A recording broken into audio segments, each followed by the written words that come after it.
If you would like to earn CPE credit for listening to the show, visit earmarkcpe.com/FPA.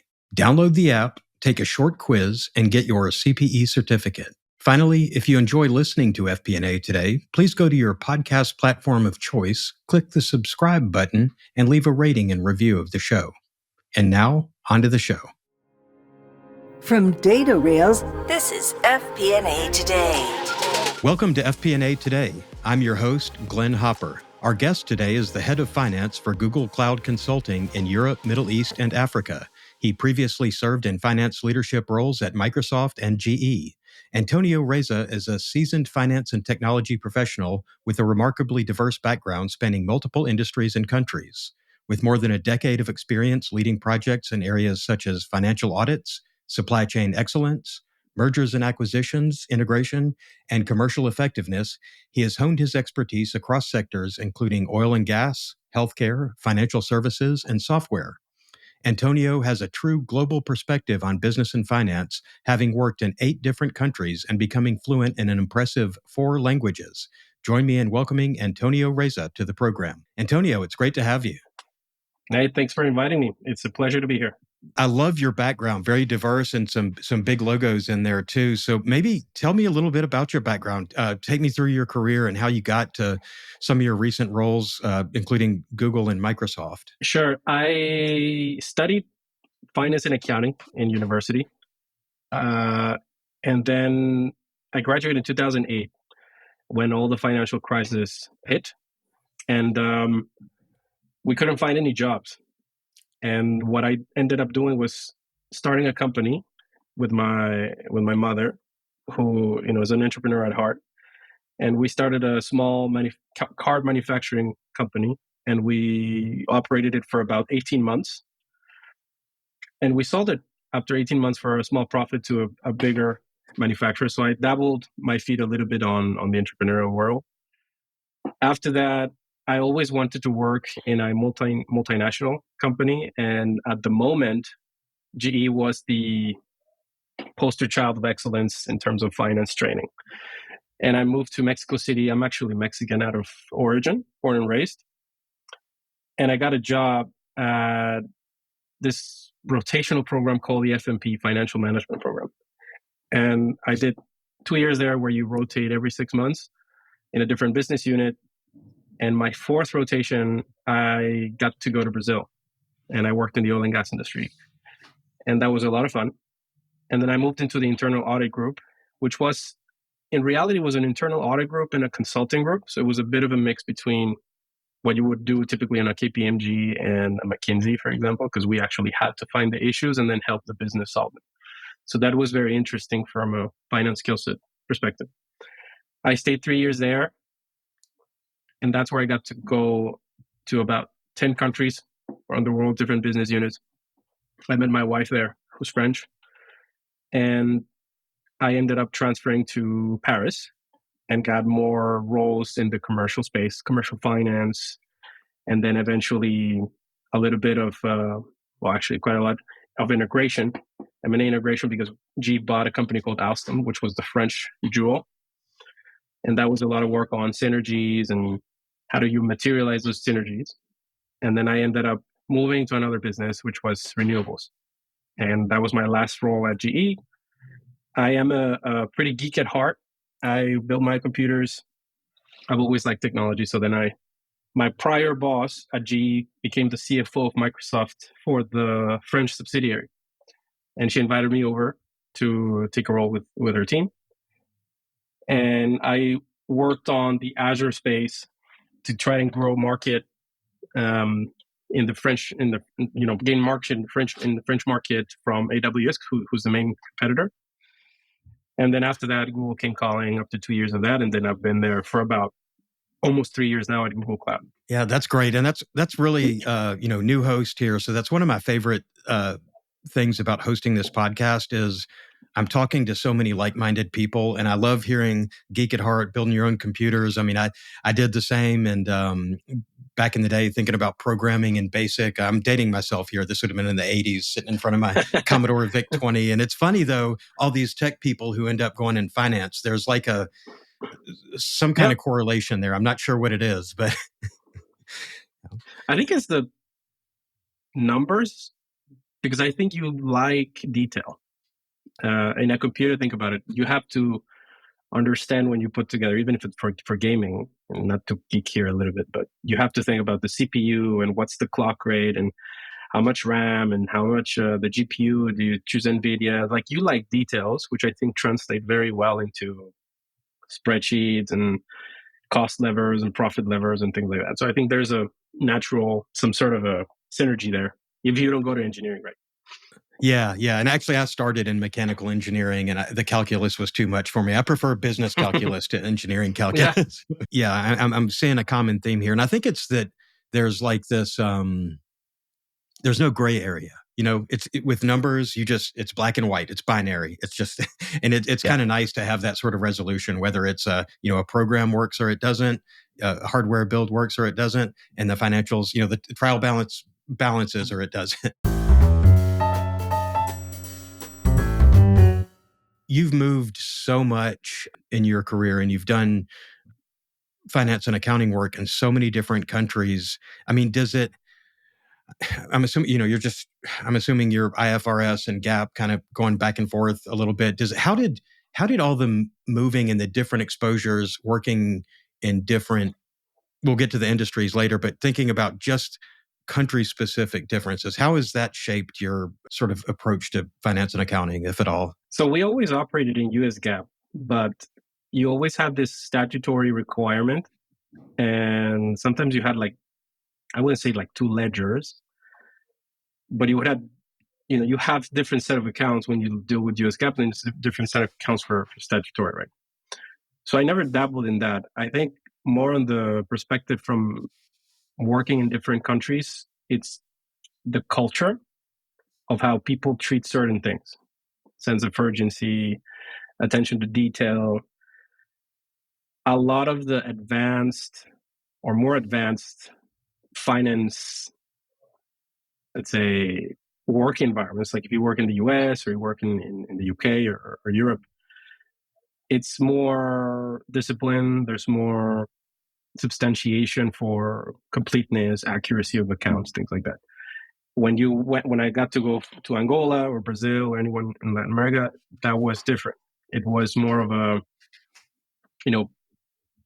the bare minimum to substantiate the accounts. It was a bit difficult to get a sense of how do you use this, what do you use this account for? How do you even do business in this type of thing? How do we grant concessions? Like, all that type of stuff is just changes from country to country, and you have to understand those cultural, exceptions that happen, because not, even though it's an American company, we don't operate, the American way in a Brazilian market or in a Angolan market, right? There's different things there. I got to see a JV in Angola, which also you see the pressure from the partner. So that was interesting. I think gives you more perspective on how business should be, and a global view of what are some of the opportunities, or what are some of the disadvantages, and what can each market learn from each other through you, right? That's cool. You've worked for such big international companies at GE, Microsoft, and now Google. And I'm an AI geek, so I'm immediately going to go straight into Google and where you are right now. And I'd love to hear about just sort of the mood and the focus and the environment at Google, just in the midst of all the whirlwind around AI right now. I mean, what's for you guys? I mean, I know you're not, writing machine learning algorithms, but just across the company, what do you feel is what's the sense of the mood and the focus of everyone there right now? You feel a little bit of prioritization on using these tools, at least getting your feet wet on understanding how to prompt, how to ask a question to Gemini, for example, because there is a learning curve on, you can ask a question to Gemini or ChatGPT or Perplexity, whatever tool you use in AI, but it might actually not be insightful. It might be a repository of knowledge, but it's not insightful. It doesn't generate insights yet, right? I think in terms of machine learning, I got to see that more closely when I was at Microsoft, when the hype wasn't that big yet. We actually used it for our commercial forecasting process, where revenue, we used to do it, in an Excel sheet based out of the inputs from the commercial team, things like that. And Microsoft actually figured out how to use statistical analysis through machine learning and things like that in the context of a SaaS business, right? Where you have new deals, renewals, and then this comes with recurring revenue, right? So it's very statistical. So they used all of that data across the world, across all the products to forecast what the revenue was going to be. And to me, that was fantastic because it just added another layer of evidence of what the forecast should be rather than relying on the commercial person to tell you, hey, this is what's going to land. And you said, why? Because historically your close rates have been X and the renewal rates that were coming or the amount of deals that were coming is X. Discounting historically has been X. They just gave you so much more data to challenge assumptions. And I really like that. And that was used by the whole finance team back in the day in Microsoft, which wasn't that long ago. It was like, 4 years ago, 4 or 5 years ago. I think now we're entering more in the era of how do you use generative AI to create insights? And I think that's still in finance a little bit on the long way. I feel it's more about automation still, more than anything than generating insights. I think the only function that I think can use that more intense is, for example, investor relations, to think of very difficult questions that analysts can get, because you can ingest all those questions into a model and then ask me a question similar to this.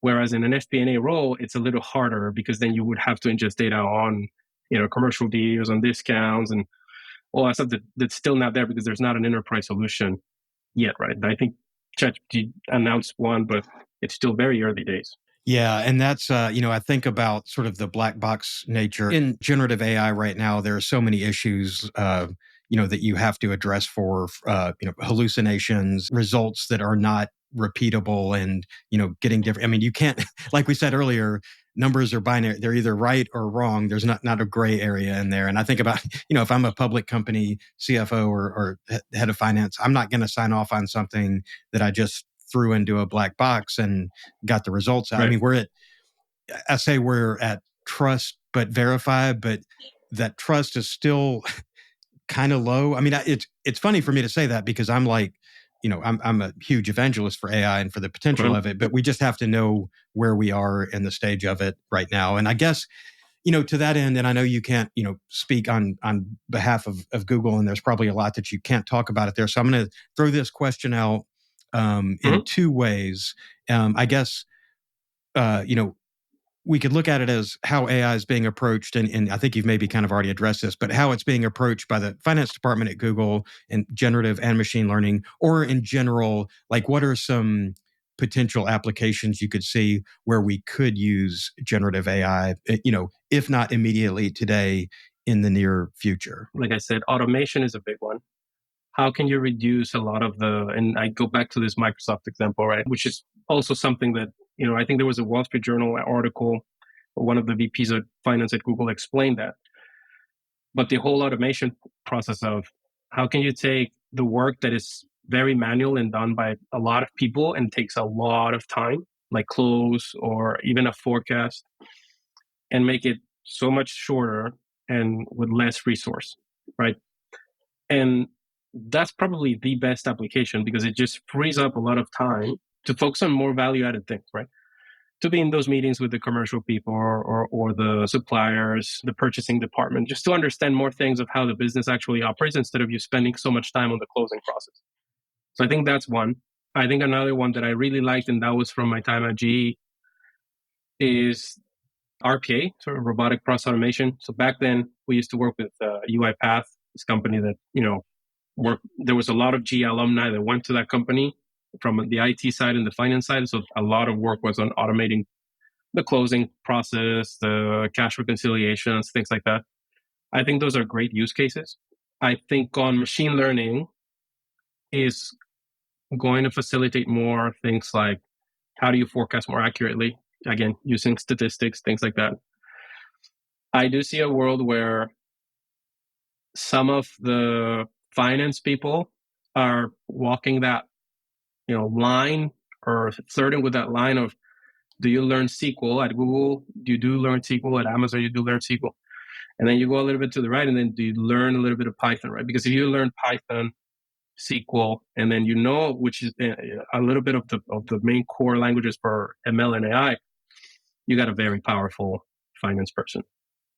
The other thing I've seen is, there's some noise around Copilot already with some of the CFOs on the Microsoft side. Something as simple as generating a pivot, a chart that goes into a presentation, that also just like saves a ton of time, right? Especially finance people at a certain senior level. They just spend so much time on slides, on the commentary and things like that. So the commentary, for example, if you are looking, especially historically, if the narrative is good and you have this personality of the AI, because you can prompt that personality to be, hey, sound like an investor relation pitch, blah, blah, blah. That's also super useful, I think. So those are some of the use cases that I've seen, or I think they're going to be good. It's funny because even a year ago, if somebody were coming into FP&A and they said, okay, I've got my master's in finance. This is my background. What do I need to do to supercharge my career? I immediately would have said SQL and Python and data science. And now, though, I still think data science is very important because it's, just the extension of BI. What I've been amazed with generative AI is we've been talking about democratization of data for a while, but with generative AI, it's almost democratization of data science, because now the barrier to entry, where if you can write SQL prompts in natural language and you don't have to know Python because your generative AI tool is writing it under the hood, you can play with the same tools, but it's dangerous. Just like if somebody were coming into FP&A and didn't know, the difference between cost of goods sold and expenses or whatever, you have to have that domain expertise.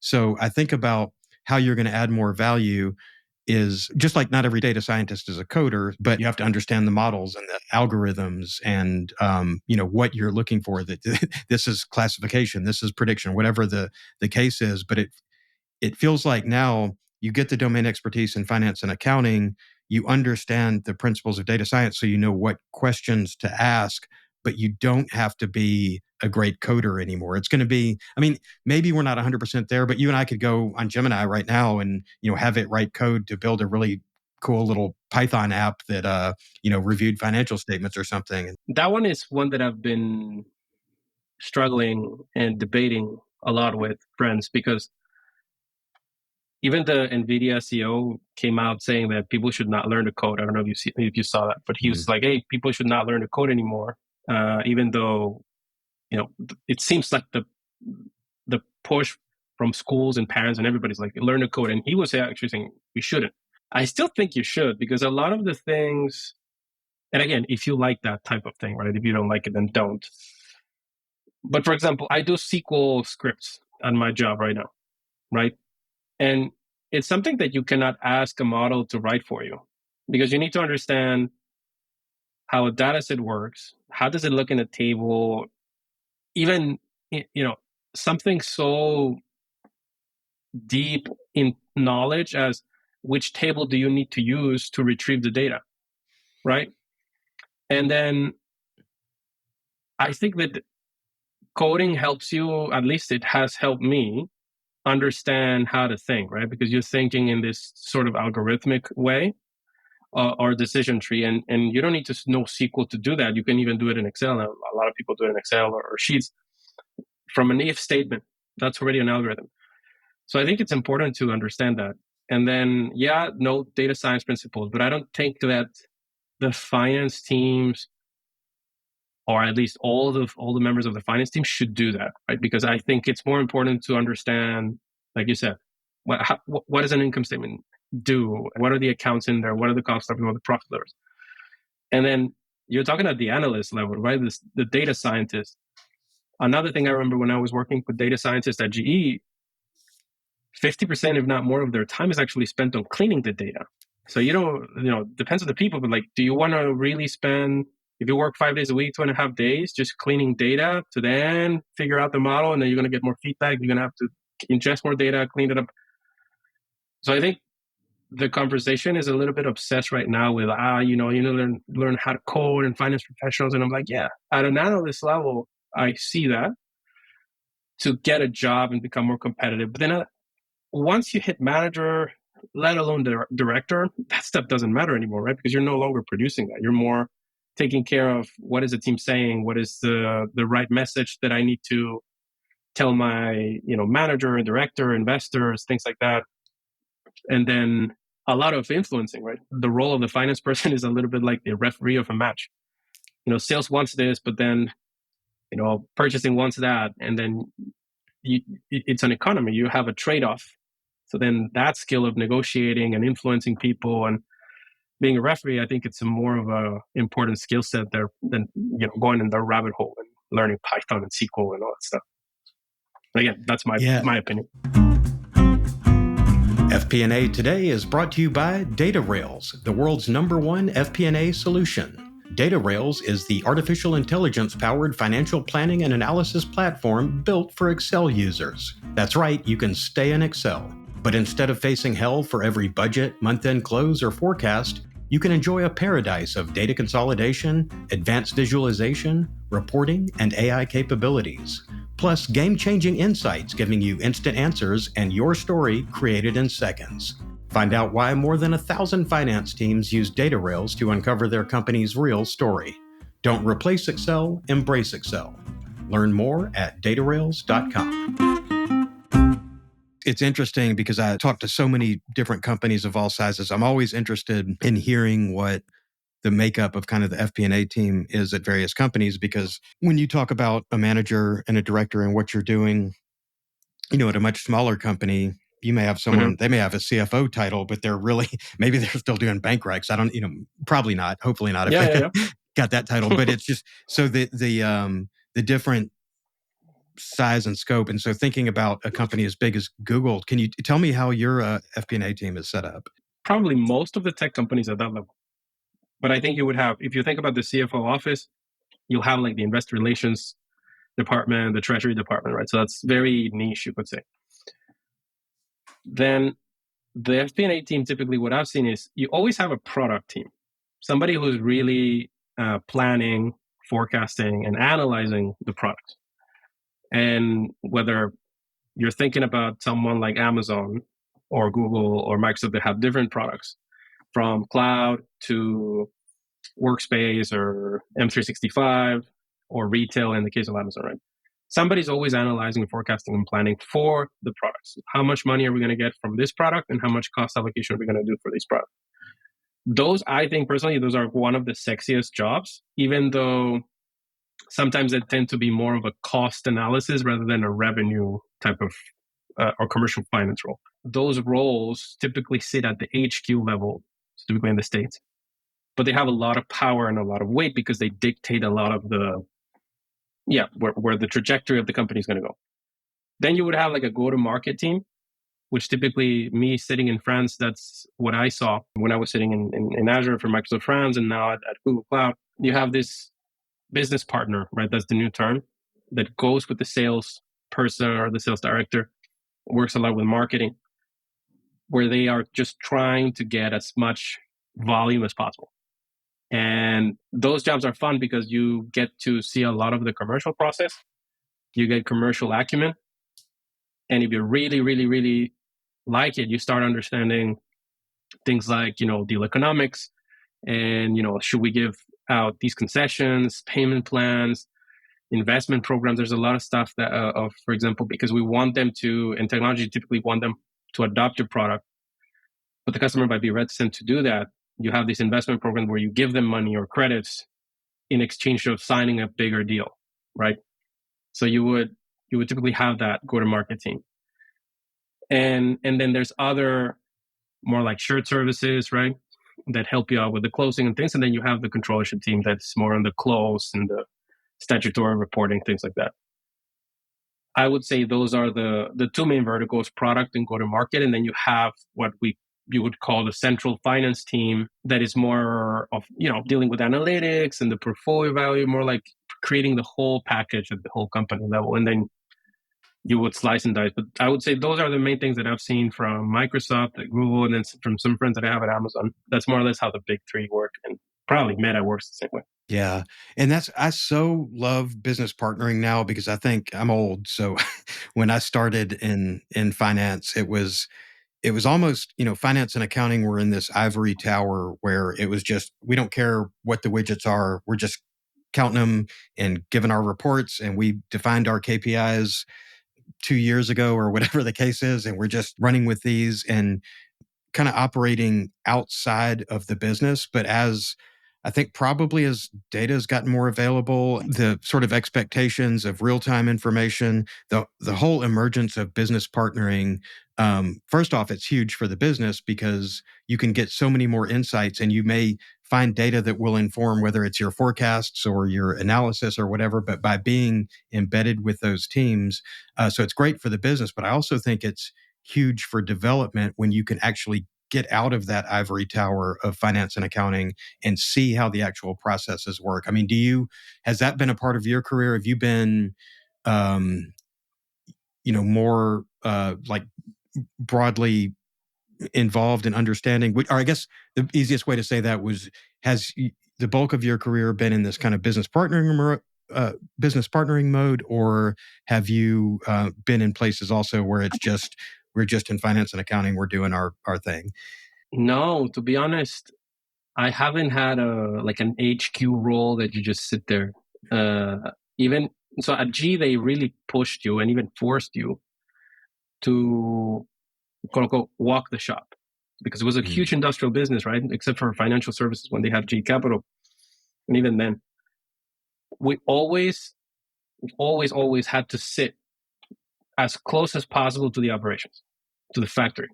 So for you to plan something right, you had to understand what the shop was doing and the flow of product, right? So and back then when I started G, it was more on the cost side, right? Cost accounting, things like that.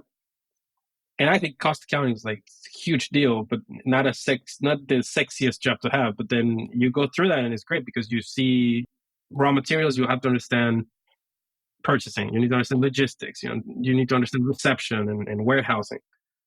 And that's walking the shop. Then WIP, working process. You have to understand how are they booking hours on cost? How are the materials being booked? How are you scrapping? How's the quality? All that stuff you need to understand. I remember all the whiteboards in the factory, understand lead time, all those things, so you could plan. When am I going to have a shortage of material so that I can forecast that. And then finally, finished goods. I remember how do we forecast finished goods? How much is going to get out the door? You had to learn about Incoterms to understand the transfer of risk so that you could recognize revenue. So all my roles at G were like that, like very close to the shops and factories. So we didn't used to call it business partner back then, but yeah. And then the later stages of my career, that was been more on the commercial side, because I think that's where the action is, or you feel more of an understanding what the market is saying, or what you can pulse the market better, right? You hear through the voice of the sales guy, who is always optimistic, right? They always just want to sell. But then again, one of the big learnings from GE was that you have to have this external focus gene where, I hear something from the sales guy, but if you put your ear a little bit to the ground and you start hearing what are the investor calls saying for each of the customers that you have in the company, and then you can triangulate that to see, hey, I don't think it makes sense signing this deal because these guys are probably going to go bankrupt based on what the analyst question were, right? And sometimes that's context that the seller doesn't have. So I think that type of role I also enjoyed. I've never been, to be honest with you, maybe one, but on a role that has been purely, planning and analysis, far away from operations. I typically don't like those roles because I think, like you said, it's very siloed. However, the irony of those roles is that you're closer to the chain of command. So you're more visible, therefore promotions tend to happen in that space. So it's a bit of a trade-off of what you want to do with your career. Great points on that. And I'm thinking about, we've gotten so much broader, but also the expectation. So, you can have the corporate reporting up there and doing, sort of aggregating the data from all these other groups. And then you get a lot more visibility because the people downstream are not the ones that are communicating it. I think about how much FP&A has changed just over the last, I don't know, say 10 to 15 years, just because there's so much more data right now, but there's also more and more of an expectation of real-time information for everything. And, shifting from sort of that rear view mirror look, which I know we've been there, especially at the biggest companies in the world, where, there is a lot more real-time data, but it's also like the expectations are higher as well. So what do you see as kind of maybe the challenges and opportunities for FP&A right now, either at an individual employee level as far as their training and development and where they should be focused right now, or even as a field in general or at companies? I think that's never going to change, but storytelling is something that they don't harp on when you start your career. At least they did with me, but I think it's because, again, G is a very unique school, or was a very unique school. They used to tell us everything's a story, and you had to do all these, produce a massive amount of slides, similar to like McKinsey, right? And even though I hate slides, I think it's a great way to understand how do you tell a story, right? And then when you couple that with an understanding of what the audience wants, right? And that, but by that I mean, we're talking to an executive, like he's not going to go through the whole spiel of I did X and Y and Z, therefore this. They just want to know this is the result. And then if they have time, they go, oh, I know that that's the result because of X. I did X and Y and Z, right? So it's super counterintuitive to the scientific method that they teach you at school. So you come out of school and then you know the formulas, everything, and how to do a financial analysis and Black-Scholes model, whatever. When you don't use that in real life, but rarely. And you're used to telling stories like that. I did this because that's how you're programmed to do it. And I remember one of my executive managers when I was at G showed me this book, and it's like the Bible for the consulting world, which is called The Pyramid Principle by Barbara Minto. And it just made it so much easier, and you understand, so this is how you need to communicate in the corporate world. Fast, structured, with foundations at every layer. I think that's one that's never going to change, and I think it's something that the earlier you can do it in your career, the better off you are. I think the other one is how to influence people. It's crazy. How do you convince them to do something? I wish I could have read more books like Never Split the Difference, that they teach you how, this guy who's I think FBI or CIA guy, that dealing with really high stakes situations, and how do you control the emotions, and then how do you convince people, right? Because, for example, there's a lot of tensions in budgets and planning and things like that. People, it's their money. How can I spend my money? And sometimes you need to negotiate, guys. Like we only have this amount of capital. This is how it's allocated. And yes, there's a stretch here and there's a stretch there, and you cannot travel, whatever. That's always going to happen. So how do you deal with those types of situations? I think that is way more important than understanding, super deep expertise in accounting or IFRS or US GAAP, things like that. I think that's never going to change those two, in my opinion. And I think it's going to require more, like FP&A in general, more understanding of,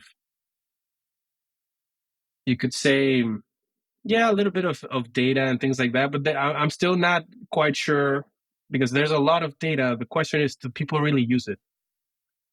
I have no idea how many times there's a new dashboard, and like you said, it's live data, whatever. I don't know if I believe in the live data thing, to be honest, because do you think an executive is going to be the whole day looking at the dashboard and refreshing things? No, they should be spending time with customers, spending time with their team, spending time drafting a proposal. So in reality, snapshots work better, right? And then that rule that you said, when you talk to someone and you leave with the last impression of the last, there's only like so much thing that you can fit in your head. So you fit either the 6-minute worth of content of an hour call. So that executive is going to be overwhelmed with the amount of detail, especially if the dashboard has charts and graphs and whatever. So I think very snapshot relevant content of these are the 3 metrics that you need to know of. This is what we're doing to move the needle. And that's it. And then the exec leaves, and then he can do his thing and then do actions that will drive those 3 metrics, right? So I'm not entirely sure if a new dashboard all the time is the best answer. And I think that FP&A has become obsessed with dashboards and data and all that stuff. And I think it's good to some extent, but we could be doing something else. The problem with corporations when they do that is that sometimes that's a mandate that comes from very high above.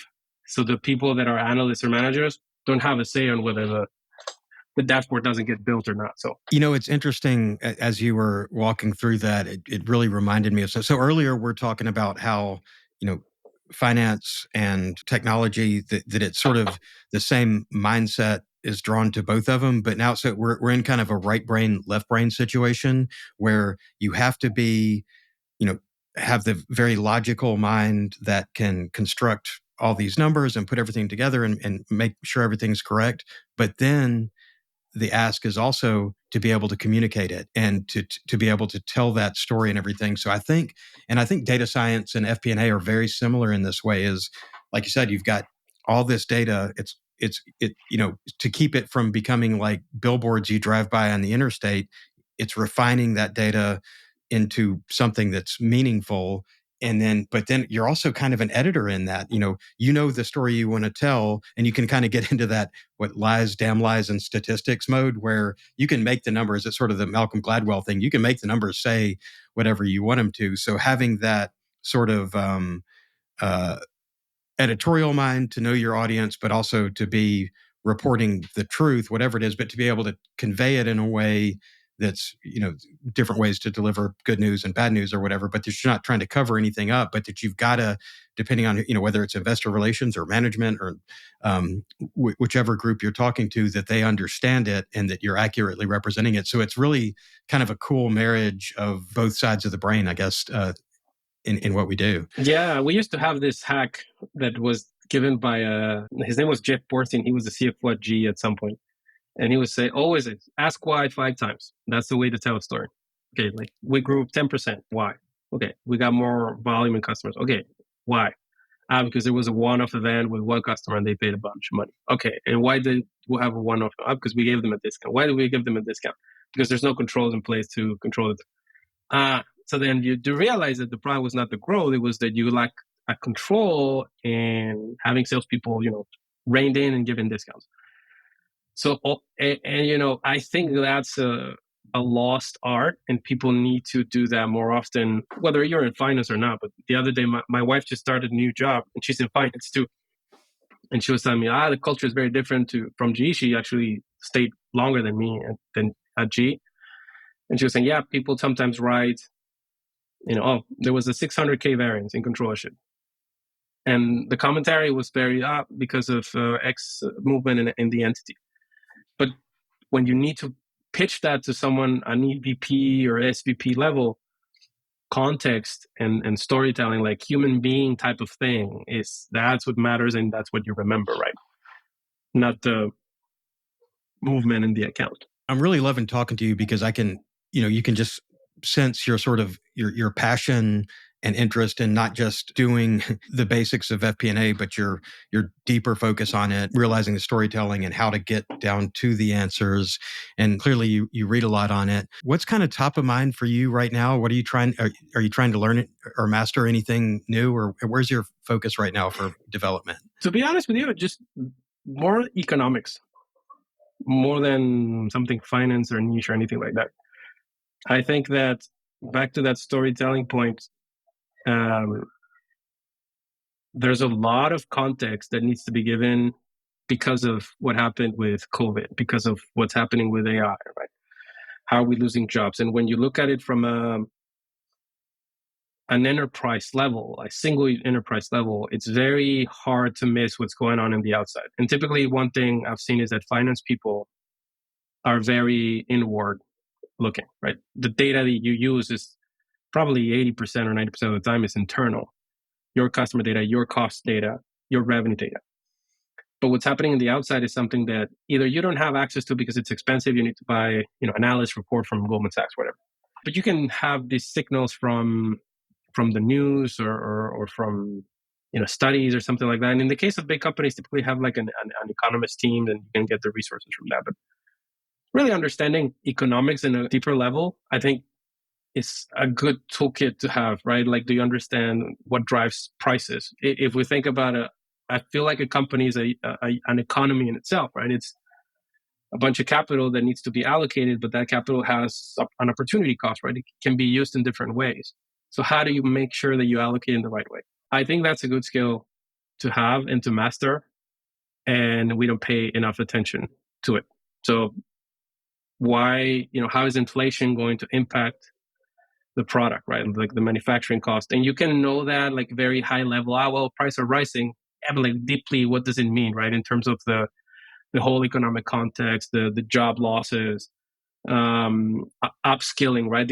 I remember that I heard this crazy statistic once that software engineers, because I work in tech, their skill set lifespan is 18 months.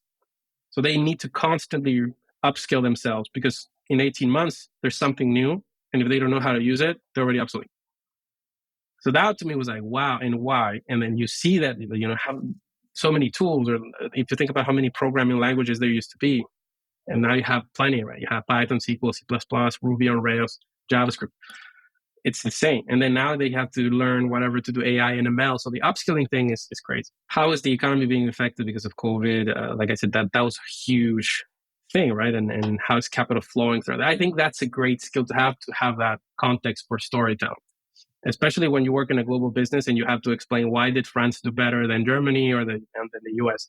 Or why are things, again, back to the US-centric culture for corporations, why is a strategy that's working in the US not working in France? And I can tell you, in many places, GE, Microsoft, and Google, sometimes people didn't understand that, hey, France has very strict labor law, so you cannot fire people here. You have to give a 3-month notice for you to quit your job. So even if you do a restructuring plan, you cannot fire people in 2 weeks. You have to wait.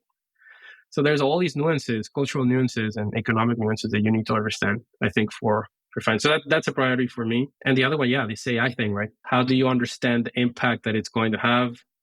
I bought recently this book from, I can't remember his last name. I just remember his first name is Mustafa, but he's the new AI leader for Microsoft. He came up with a book called The Coming Wave.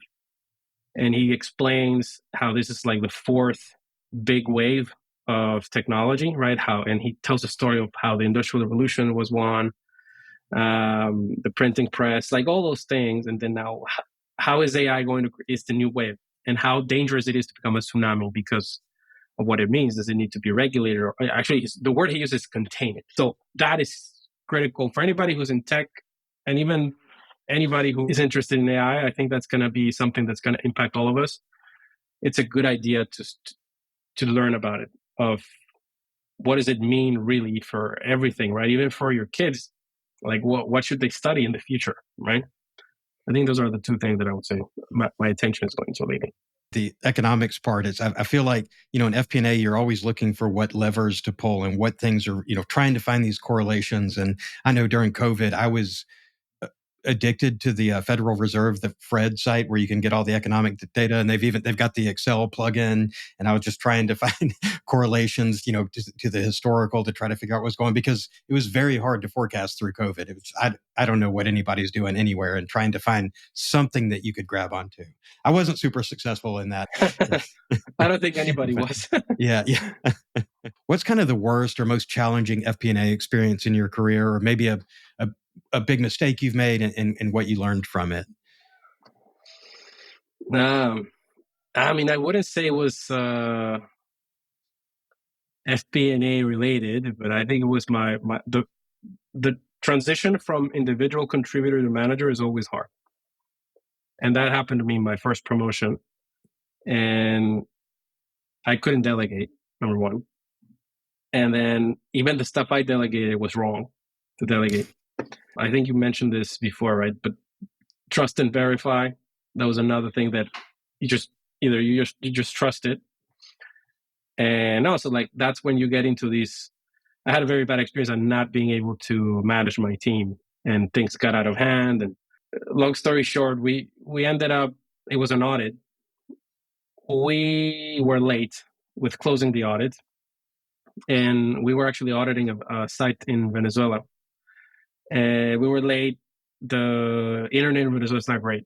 So we actually had to fly back to Houston, and we stayed at this office, and we didn't sleep. It was 5 of us. We didn't sleep for 56 hours. We actually didn't go home. We just stayed in the office for 56 hours, trying to close the test work files, the audit, the pages, everything. It was exhausting, and I don't recommend that, but it was a painful experience that taught me so much about reading people, who has good skills, who, I don't like to say bad skills, but like who has opportunity to grow, needs a little bit more babysitting, right? That doesn't mean that they're bad. And how do you delegate more effectively to get stuff done? I think those are the big lessons. The other one's just how it impacts your health, right? Like back then I was 27. So yeah, not sleeping didn't do any damage whatsoever. If I try to do that now, it would destroy me, right? So it's also, it teaches you a little bit about, I think there's a trend lately I've seen on LinkedIn that I agree with it, that you use your 20s to hustle as much as you can to climb up and have a successful career. So that in your 30s, you don't have to be spending nights working, etc. So that's probably one of the, if not the most painful, one of the most painful experiences I had. I've got a million other questions. I feel like we could go all day, but we do try to keep to a timeline here. So maybe we enter a lightning round for the Sure. For the last few. I don't want to influence your answer here.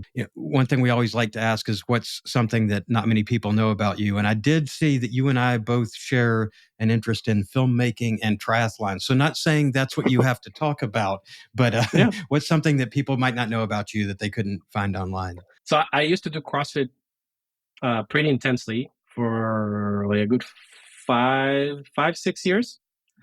I loved it. I was literally the guy who woke up at 5 a.m. and went to training sessions, lifted heavy, did a snatch of 120 kilos at some point. That probably most people wouldn't know at this point. I stopped because I had 2 kids. And then, it's just now it's harder for me to snatch that volume. That's probably one. And then I did the occasional triathlon sometimes. I'm trying to get back on it, but it's hard. That sport just requires so much time. So you need to be hyper organized to get the swimming in, the bike in, and the running in. Agreed. And we're with young kids too, man. Yeah, just no life outside of work, kids, and triathlon training. That's it. Well, that's right. Maybe not prioritized in that order, Yeah. Okay, so here's kind of a bonus question too. So you've worked at Microsoft, now you're at Google. Where do you go? Excel or Google Sheets? Oh, Excel, 100%. I kid you not. I think Google Sheets makes you lose 50% productivity.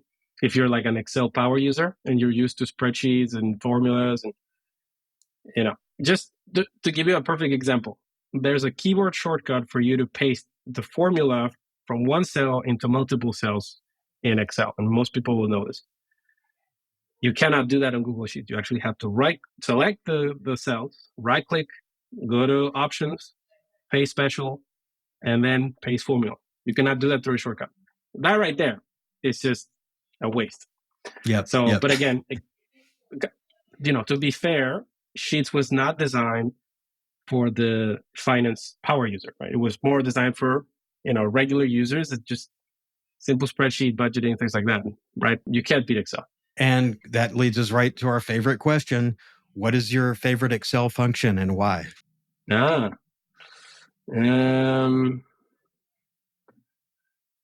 mean, people are going to criticize this, but I think the moment that I figured out index match, I felt like a champion, that I didn't have to use VLOOKUP. And now probably people are going to say, you need XLOOKUP is better or whatever. Yeah, sure. But it looks cooler if you have an index match, I think. So yeah, perfect. Say, yeah. Like I said, we really could go all day, but we will try to give our listeners some time back in their day, and I'd love to have you on again in the future. And for our listeners, how can people get in touch with you?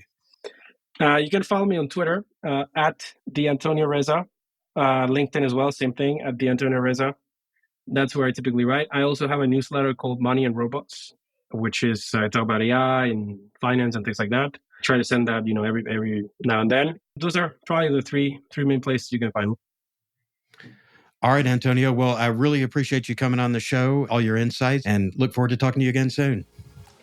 Likewise. Thanks for having me. It was great.